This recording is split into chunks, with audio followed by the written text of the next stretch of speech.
Hey everybody, this is Devin with Haas Auto West, and today we're going to remove the power steering pump in this 2001 Chrysler LHS. It should be the same for the LHS from 98 through 2004, or the Chrysler Concorde, which is basically the same car. I think the Intrepid and Dodge 300 may also be pretty similar. Remove upper radiator cross member. Refer to body/exterior grille opening reinforcement removal. So one of the things that I like to do first when removing the upper radiator cross member, which is this piece of metal here, is to take out the two screws on either side that hold the headlights in place. So this is a 7mm socket. I'm using a 1/4-inch drive ratchet.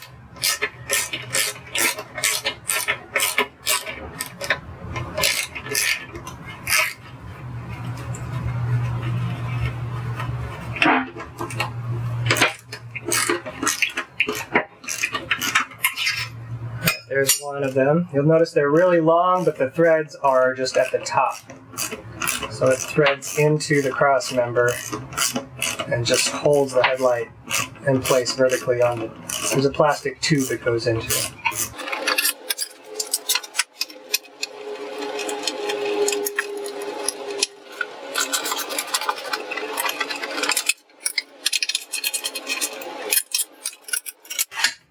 Alright, now we're going to need a 13mm socket wrench. Okay, so next we take a 13mm socket wrench on a small extension. Either use an air ratchet or a hand ratchet and take out the 4 13mm bolts.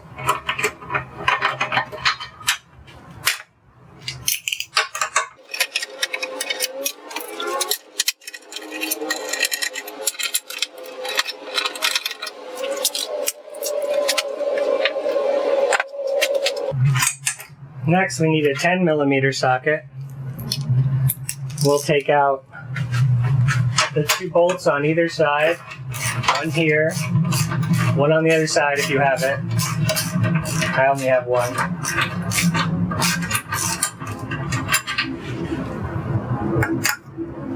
And then the 2 in the front, closer to the grill, right here.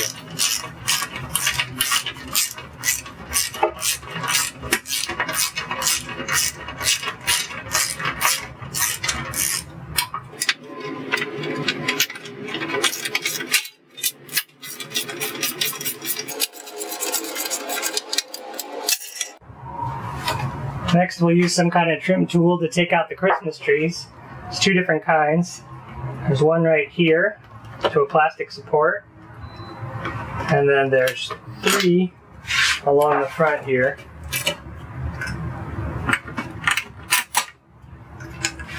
And then there's another one over here that goes to a plastic support again.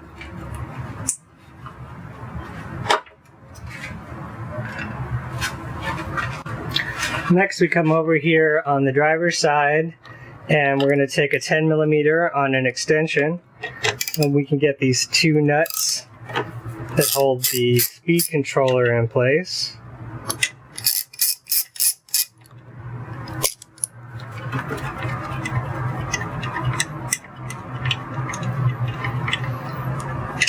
And then there's also usually a bolt that holds it to the cross member like that. Mine may look a little funky, but there's some kind of bolt there. They should all be 10mm. Then we're going to lift up on this so that we can get the cross member out of the way. Alright, so if you want to take the cross member completely off the vehicle and somewhere far, far away, next you need to remove these 2 bolts that hold this in place. I suggest marking it really well. Or, if that's not the case, you can take the whole cross member, lift up on it, and place it off to the side here. Try not to damage anything. That will just get it out of our way for what else we need to do. Our next step is going to be to remove the radiator fan. So the first thing we want to do is come over here and find the electrical connector. There is a red part that you push to one side, and then there's a black thing that you push down on. and it should come unclipped like so. Mine I've actually zip tied in place to keep it from going anywhere. So one of my first moves is going to be to clip that zip tie.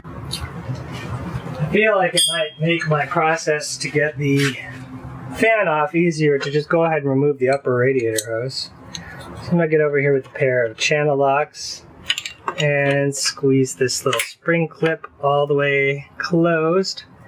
And once I've got it closed, I'm just going to walk this hose back off of here and set this aside. You can see I already took off the first part of the hose there because my intake is removed in this video. So to remove the fan, there are 4 bolts. They're 10 millimeter. You can see them on each corner here. And we just gotta loosen those up. And be careful to unplug the relay assembly at this plug right here so that we can lift the entire fan shroud out of place along with the 2 fans. And I'm over here doing the top bolt on the driver's side for the fan assembly. Go ahead and take your time with these. I ended up putting a little PB blaster in the connector before taking it apart. And try to get a hold of the bolt before it falls and you lose it. So that's the third one. I got one more down here below that hose that I need to take out. Alright, so once the relays connector is disconnected and you have all 4 of the bolts off of it, you should be able to pick up the whole fan shroud carefully. And by wiggling it back and forth, clear all the connectors on either side of the radiator and just place it somewhere off to the side. Okay, so the next thing we're going to do is we're going to take the belt off. You can see that I had not yet removed the fans when I took the belt off, so this may be a little bit easier than it would have been. We're going to get a short 15 millimeter socket, and we're just going to break the lock nut free by moving it toward the passenger side. Be sure to mark the front of your belt if you plan to reuse it. Pretty much what we need to do is loosen up this pulley by moving the 13 millimeter bolt that's behind it. We're just going to turn it counterclockwise, and that is going to move the pulley toward the passenger side of the vehicle. And once we get it moved, maybe an inch or so, it should be able to be just slipped off of all of the pulleys. So you can see I'm reaching back behind there. I didn't get the best light on this, but behind that pulley is a horizontal bolt, and by accessing the head on the driver's side, you can loosen it. So I'm reaching in there with a 13 millimeter ratcheting stubby wrench, and that's just going to let me rotate it. Rotate it a bunch of times there. You can see now the pulley is quite a bit looser. So just take your time, and when you can slip it off that first pulley on the tensioner, you can get it off everything else. So here's some footage I made after removing the fan. You can see where the belt ends up, and that it's not too bad, especially without the fan, to get it off of there. Just pull it off of the tensioner pulley first.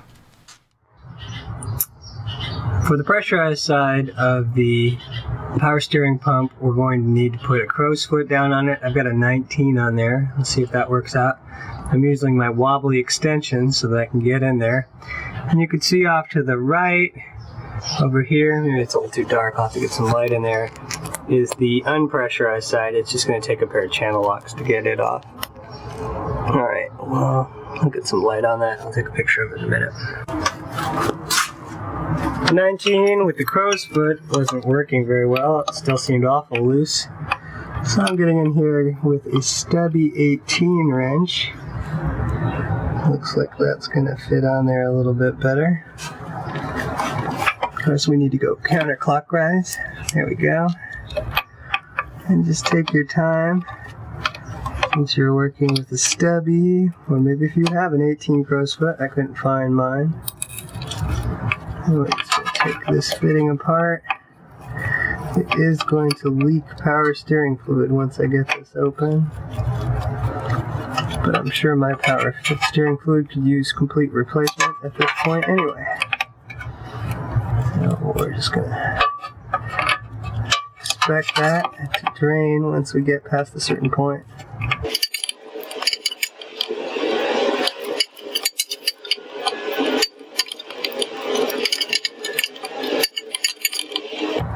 And there is not a lot of room to work in this design. But I'm sure that you will get there. Just take your time. You can see the O-ring on the connector right there. Might be an ideal time to replace said O-ring.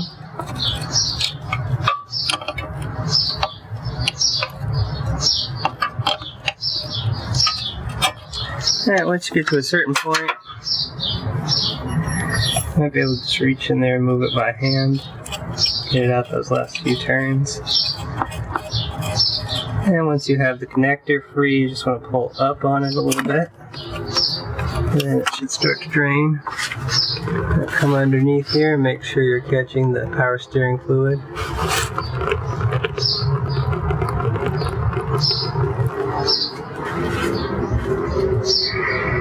And the way it's set up, it's probably going to drain most of the system. I just want to take this hose and move it up and out of our way, just to make sure that it's not going to get squished on the install.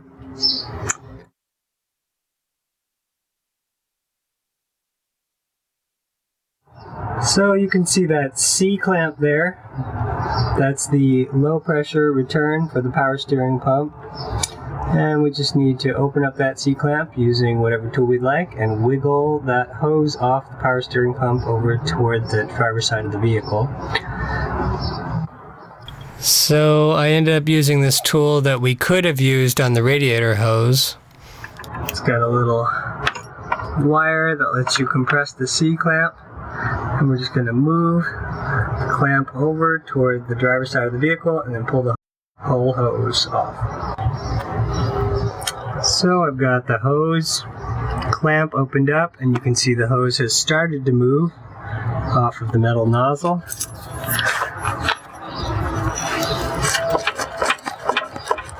So I'm going to get in there and wiggle it back and forth until it is all the way off. And of course it's going to drain some more fluid.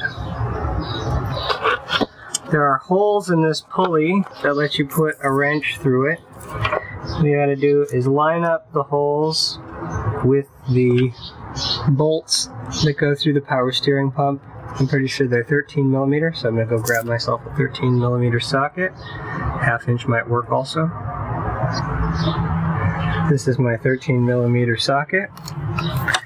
And I'm going to lace it down here and put it through the hole in the pulley. There should be 3 bolts that hold the power steering pump to the power steering pump bracket. Like I said, you just go through these holes on the pulley so you can get in there and remove the pump with the pulley.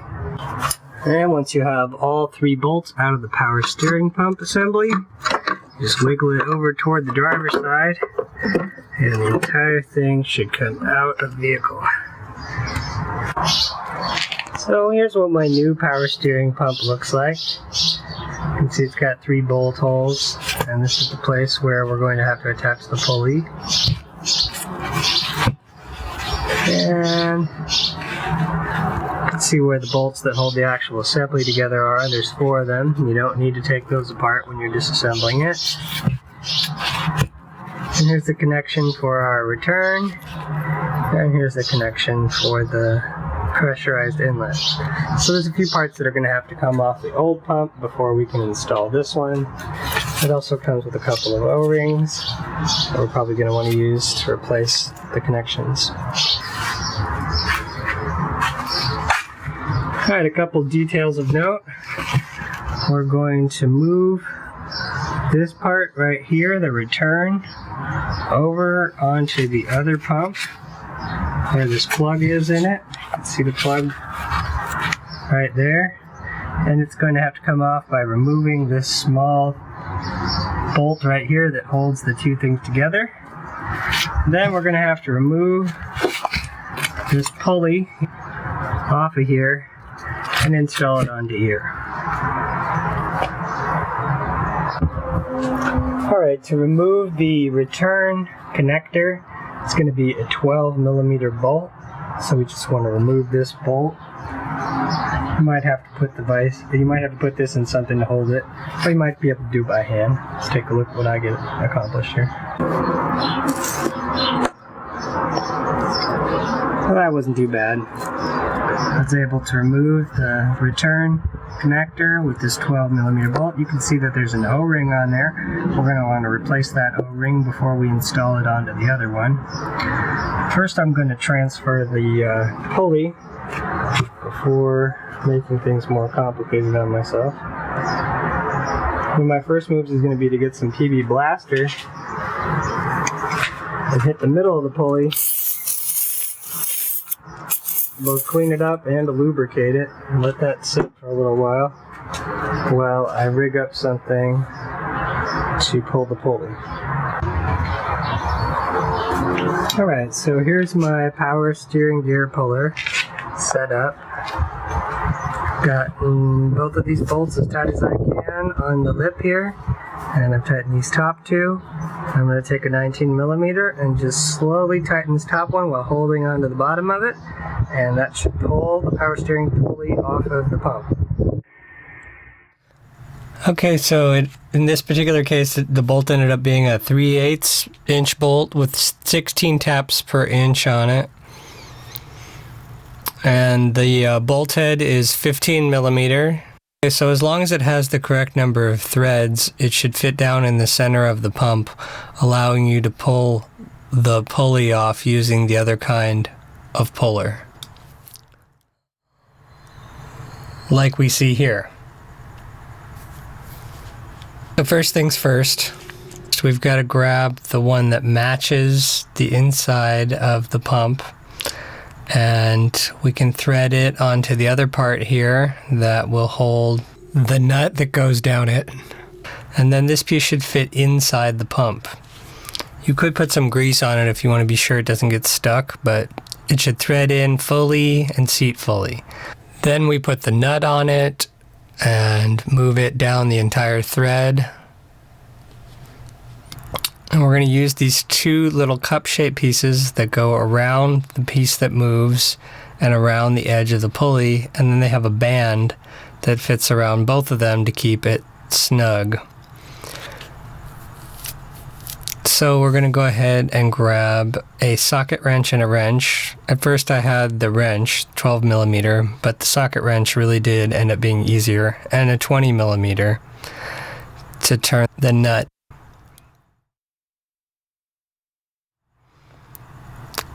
So holding the center part, we're going to take out the slack between the two pieces, so there's no force on it right now.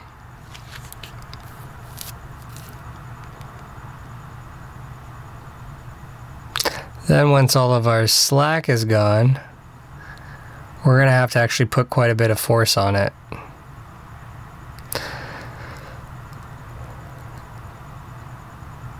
Part of why I switched to the socket wrench, so I could put more force on it. You can see I'm still using a 20mm wrench.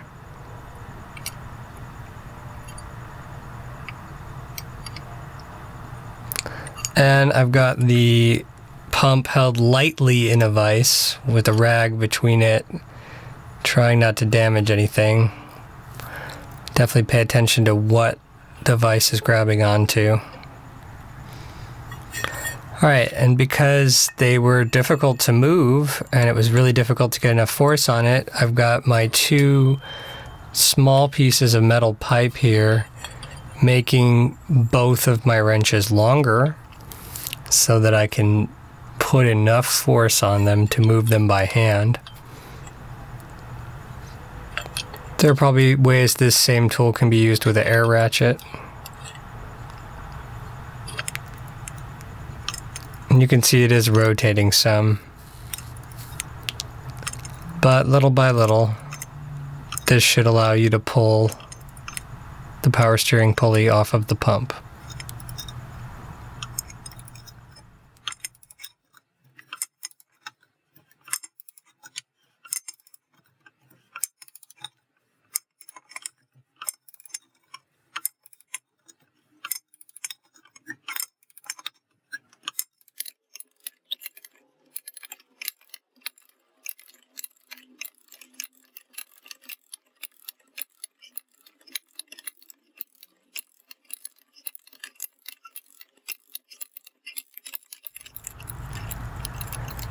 Okay, and as it gets closer here, it needs a little bit less effort.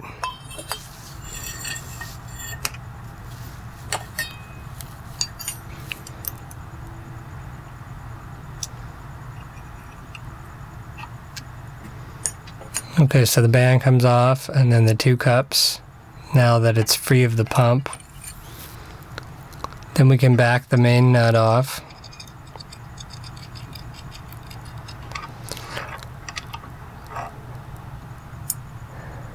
And then pull our pulley off. Now, if the part that we threaded into the pump is stuck, if it turns the pump instead, we can get a pair of vice grips and hang on to it while we use a wrench to turn it out. So we used vice grips on it. And you can see they're the rounded kind. We put them on there just tight enough to hold it.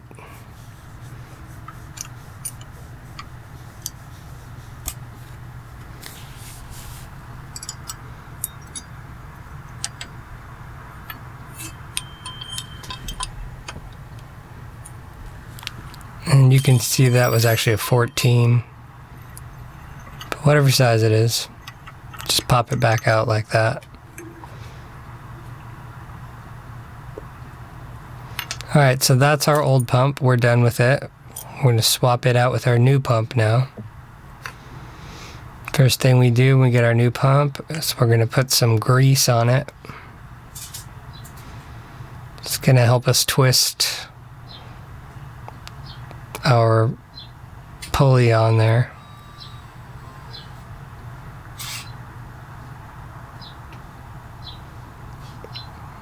You could also grease up the inside of the pulley if you wanted. I'm just using some marine grease there. I also decided to use a little PB blaster inside of there.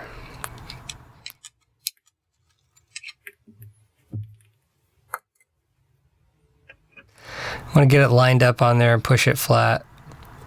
Try and get it started. This is special tool 6936. This allows you to push the power steering pulley on to the correct depth. If you don't have this tool, after you get it on the car, you're going to need to use a straight edge. So we're going to get the same size thread, but a different piece.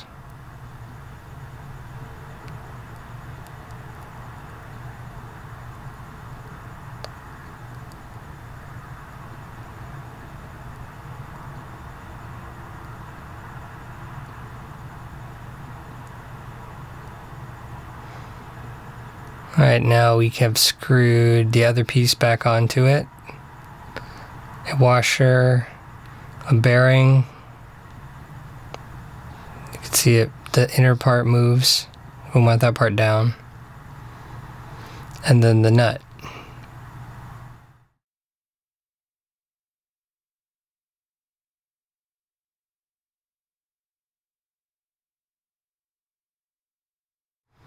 Try and line everything up good. Okay, I've got my 12 and my 20 again.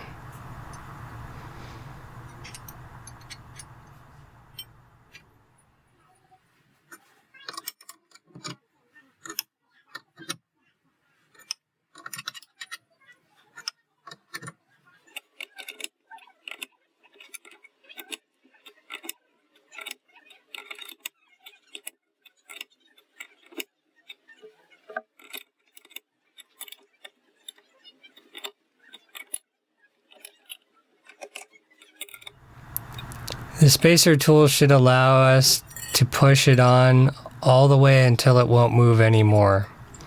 Without the spacer tool, it's very possible to over tighten it and get it too close to the pump. If it's over tightened, it won't track correctly with the other pulleys in the serpentine system. So it's got to be pushed on just the right amount, no more and no less. One way to get it absolutely certain, if you don't have the special tool, is to install it inside the engine bay using a flat edge and checking it repeatedly to make sure that you haven't pushed it on too far. Using the special tool, I should be able to just put a lot of weight on it and it should still end up in the right place. So here I'm using my wrench extenders to just get a few more inches of leverage.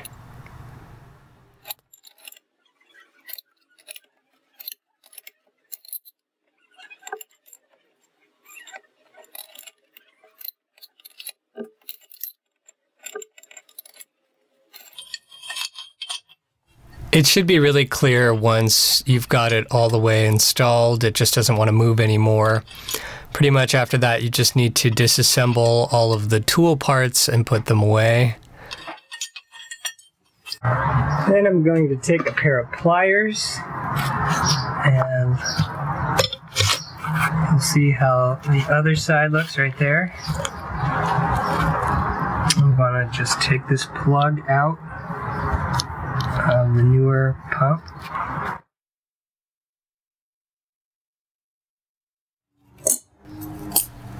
Okay, so here I am for a second time removing the plug on the low pressure side.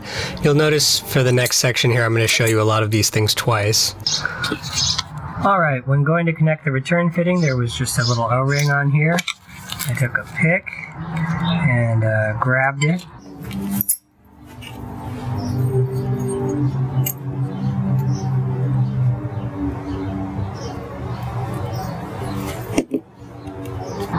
And so here's the old O-ring, and I could see in the new O-ring kit, it's the same size as the smaller one.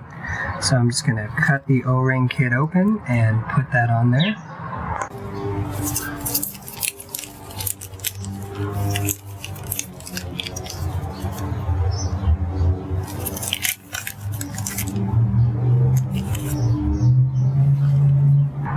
While I had the opportunity, I just cleaned off as much of the grime as I could.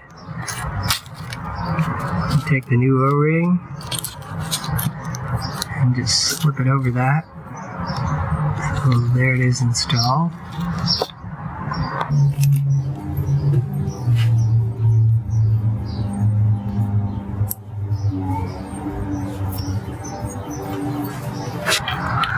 And then I want to take the low pressure connector for the hose and just gently work it in there, rolling it back and forth and lining it up right there. I'll take the 12mm bolt and clean it up a little bit, and I'm just going to put it right back in that hole.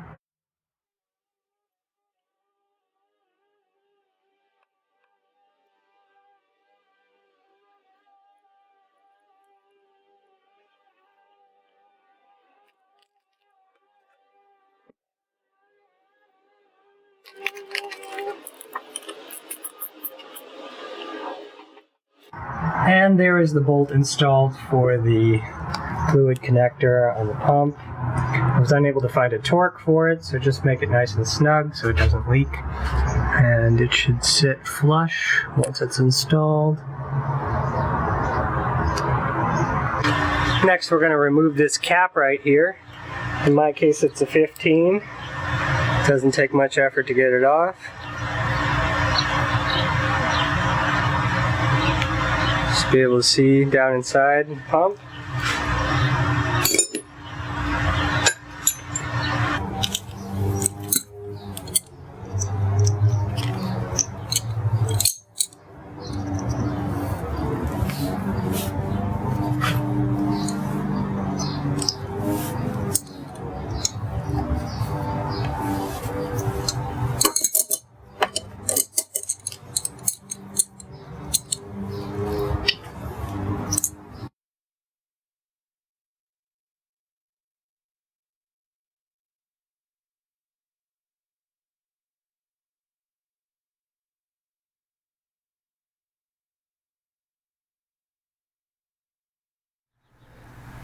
So I've got the pressure connector here, and you can see right now it has an O-ring on it that's much too large.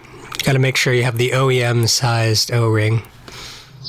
Okay, so I finally got the correct O-ring on there. You may or may not be able to see it. It's that black part where the threads end. You just really got to use a hand and stretch it on there, and then I had to use a pick to get it into position. So let's hope that I can tighten everything up without breaking that O-ring. And I'm just going to add a little bit of pipe sealant to this connection right on the inside edge so that when we put it back together, it'll be less likely to leak. And I'm going to have to go back at it with an 18 millimeter and a 25 millimeter to hold the hose in place. So yeah, that was some work to get that thing on there. I had to be really patient and then hold one part of it with my thumb and go around it with a pick to get it on to the slot. Alright, so hopefully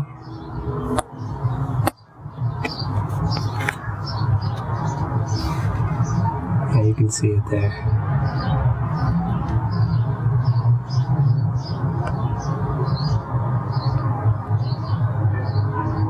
Cool.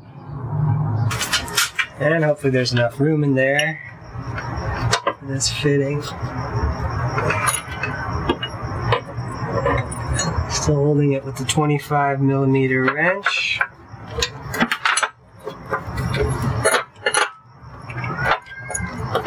And just starting things off by hand, hoping not to tweak it or make it cross thread in any way.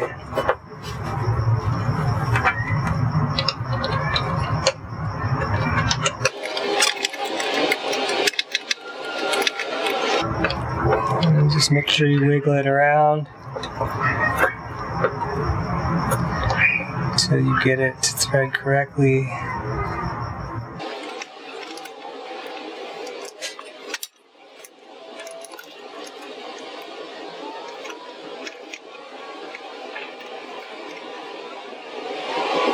Okay, looking about 3/4 of the way in. Find my little 18 stubby wrench I was using before.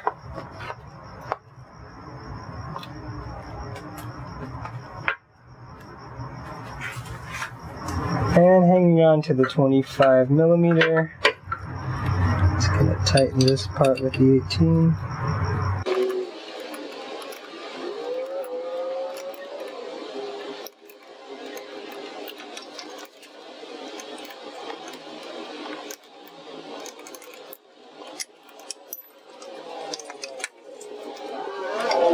Between the O-ring and the pipe thread, it shouldn't leak. Just got that as tight as I could.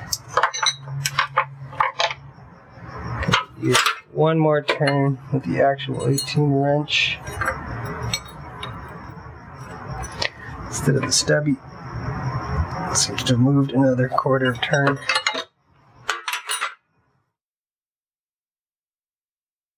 Okay, so there it is completed, and I put a little paper towel under it to make sure it's not leaking. I filled the reservoir back up, and I'm just going to keep an eye on it for a while and see if it leaks or not.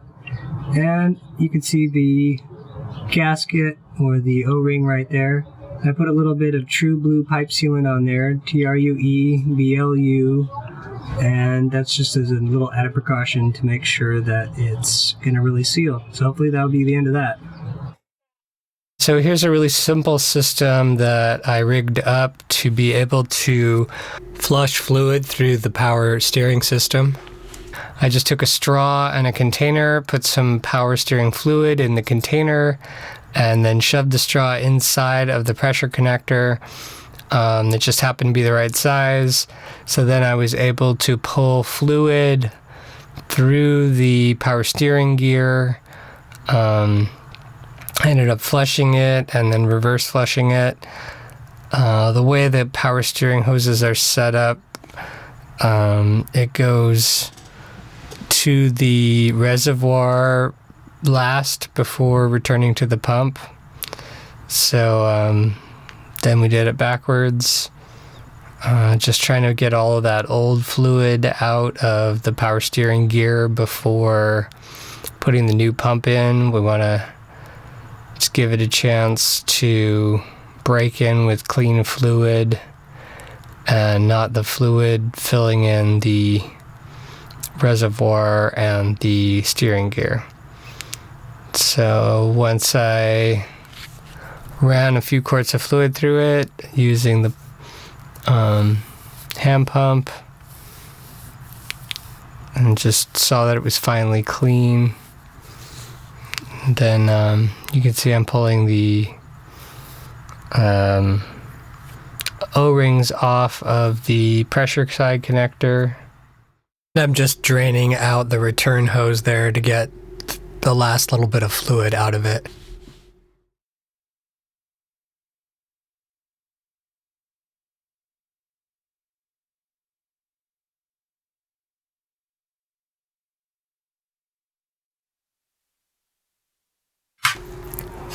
Okay, so next we're going to install the pump. You should have 3 of these bolts. They're all 13 millimeter, and we're going to put them into 20.8 foot-pounds. In my case, one of my bolts was a different length than the other 2, so just pay attention to putting them back where they came from. I'm going to start with the very topmost bolt that goes into the highest part of the bracket, because once it's hanging from that bolt, it's going to be a lot easier to get the other 2 in. I'm just going to do everything finger tight first before I start to really tighten any of the bolts or torque them. Just got to get them all started. Sometimes I just use the bit by itself.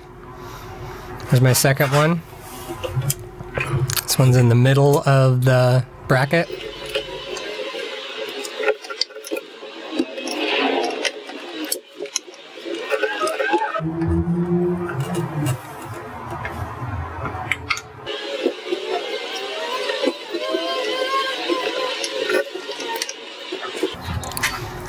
And then I've got the third bolt there. This is the bottom bolt. So we're going to get all 3 of them started, and you know, you can get them along pretty far with the bit before you get the wrench attached.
Alright, so we're just adjusting our torque wrench.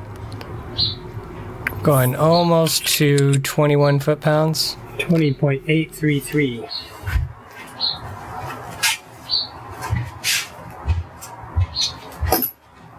Or 250 inch-pounds.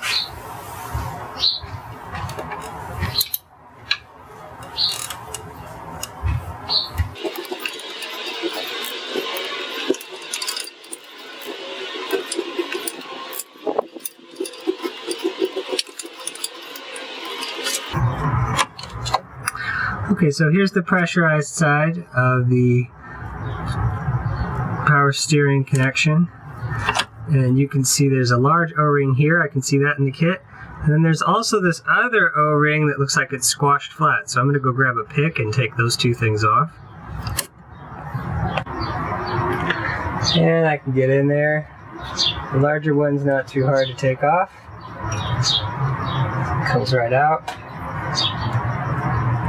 The smaller one has basically turned to goo over time.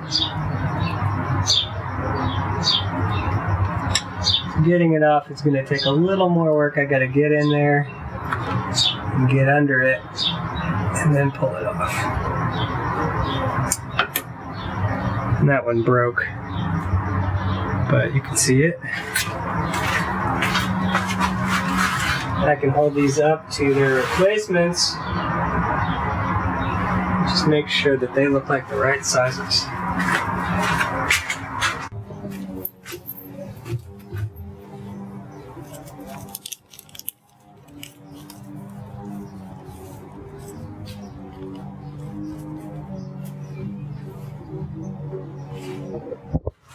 Alright, so I'm going to take the smaller one and place it on the end first.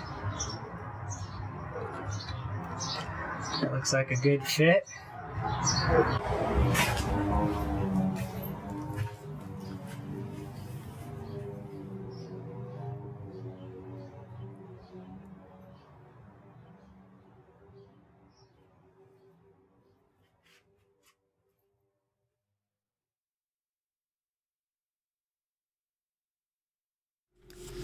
Okay, we're going to get our torque wrench set to 35 foot-pounds. And I'm going to use this 5/8 crowfoot along with a wobbly extension. And I'm going to get another extension so that I can get up above the engine bay so I can turn it fewer times. And it's still going to take some patience. And then I'm going to add a little bit of True Blue pipe thread sealant. This is from Rector Seal. It's kind of overkill, but hopefully it won't leak. Also, because mine was leaking, I ended up replacing my entire pressure connector. Back to where I was before. Moving the entire pressurized hose behind the guard. And wiggling it back and forth until I have it started.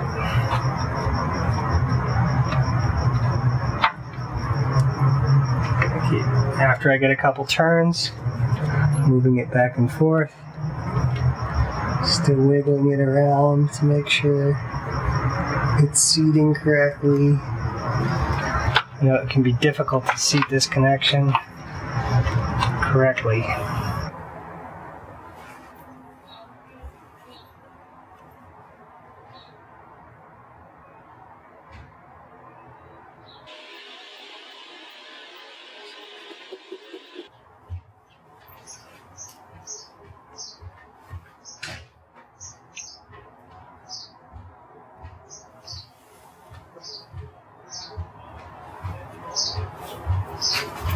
Hopefully that'll be good enough. We'll find out.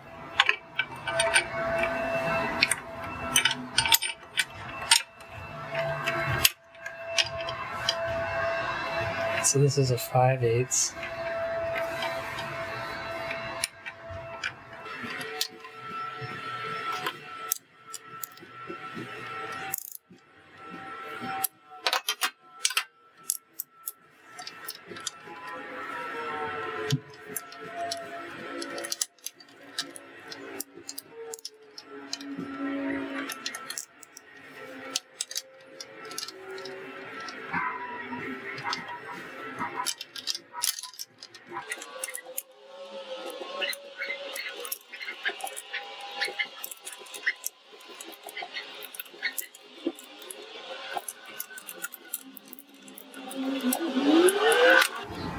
Let's see. I'll go to 35 volts.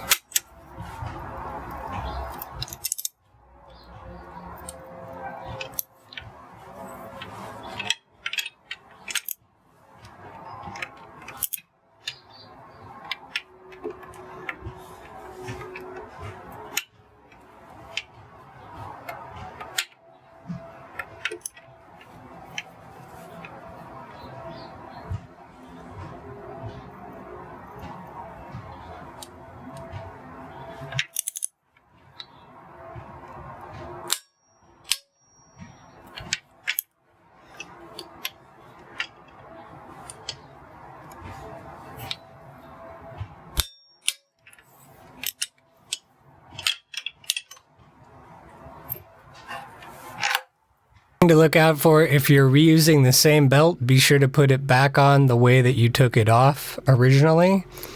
I like to mark the belt. You can see my little white marks there on the belt. Just lets me know which side was forward so I don't ever reverse it.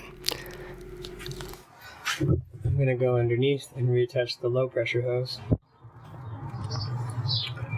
Got the belt back on. Just make sure it's seated good on all the other components. Slip it over this pulley last. And make sure that the pulley is the last thing you get it around. We want to get in here to the tensioner behind the pulley. I'm going to take a 13mm wrench. And we're going to tighten it.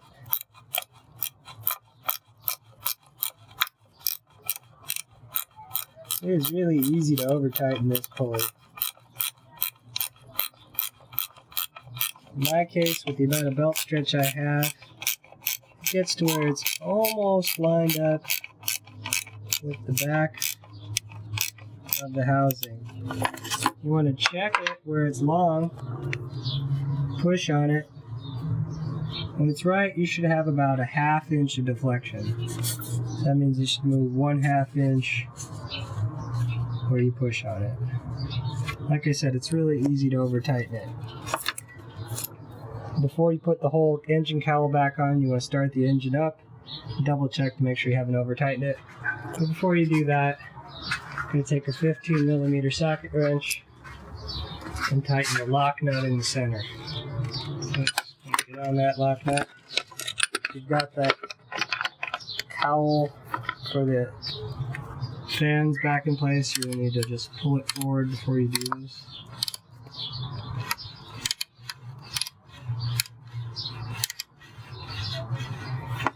And just tighten this guy up till he's snug. Don't go crazy. Alright. Let's pull the whole fan assembly back forward. Slip the socket wrench off. Double check our deflection. About 1/2 inch. Like I said, I'm going to start the engine before I finish assembling everything and just check to see how it sounds and how it looks. Alright, so after installing the belt, we should reinstall the fan assembly. So here's my fan assembly. We're just going to go ahead and put it back in carefully, making sure we don't damage anything on the way in. And once you get it lined up, go ahead and get the 10mm bolts. And we're going to put all 4 of them back in. And then we're eventually going to reconnect this connector here. We may want to get a zip tie or something to hold that connector for this out of the way. You can see free floating, it kind of could get caught. So we want to make sure that it can't get caught. We're going to I usually zip tie it to that top engine cooler connector right there nearby it. Yeah, so all of the 10mm bolts, there should be 4 of them total. and they should all look like this guy right here. There may also be a hex in the middle of them if you want to use a hex or an Allen wrench to turn them. That might be easier than getting the 10mm wrench in there.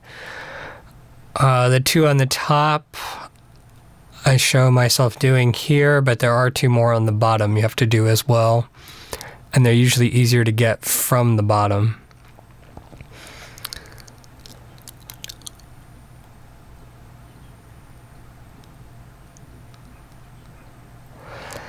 Alright, so after we have the fan reinstalled, we're going to go ahead and reattach the upper radiator hose.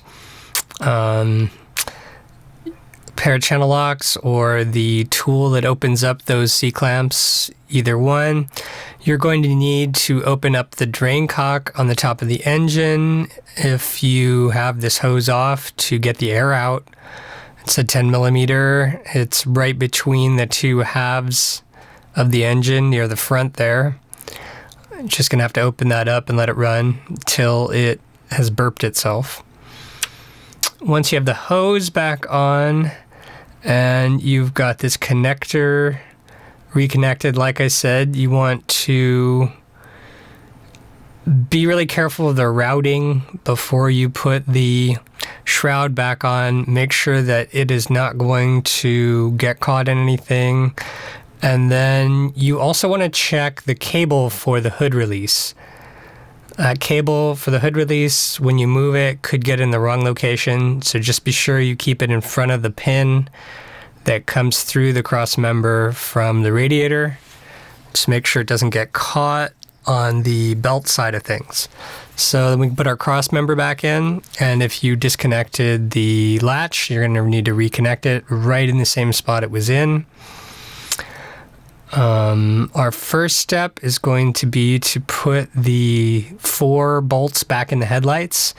You want to pull up on the headlight and push it toward the front of the car up against the soft part of the bumper, making that seal happen before you tighten these all the way. Sometimes I get them 3/4 of the way tight, and then once I've got them most of the way, I'll pull up and forward on the light, just to make sure that the headlight stays put, because basically the pressure between the screw and the front seal is what gets the headlights to be where they need to be. It's also part of why I do this first.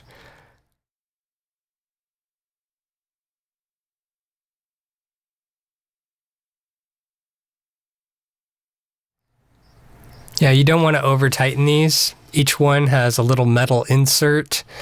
Just go till it feels snug. Really don't overdo it. And then we're going to do the 10mm bolts next. These two in the front are definitely the ones you want to do first. Sometimes you need a pick to bend the strut into place that has the little threaded insert on it. They don't always line up on their own, so you need to put these in early so you still have the ability to move the entire cross member around so that you can get the hole lined up where you need to put it. Then the 10mm on either end, should be one on each side, that go into a threaded insert in the body. And again, just don't go crazy with these. They just need to be tight. They don't need to be overly tightened. So then we're going to put our 5 Christmas trees back in. You don't actually need a tool to put them in. You can usually just push them in by hand. Or you can use the tool to put them in if you just like doing it that way. All right, so now that we've got our 4 10mm bolts and our Christmas trees, we're going to do the 13mm bolts next. So these 4 13mm bolts are structural. You want to make sure that they are really snug. I don't have a torque spec on them. My guess is something like 35 foot-pounds. And then once you've got all of these 13mm bolts put in, we're going to put these 10mm nuts and bolt back on the speed controller. So that's pretty much the process. Once you get the speed controller installed, you've reassembled the car. You want to check your coolant level, and you want to, of course, fill your power steering fluid. Go ahead and like this video and subscribe to the channel, and we can send you more stuff like this in the future. As always, this is Devin from Haas Auto West saying happy wrenching. Y'all have a good one.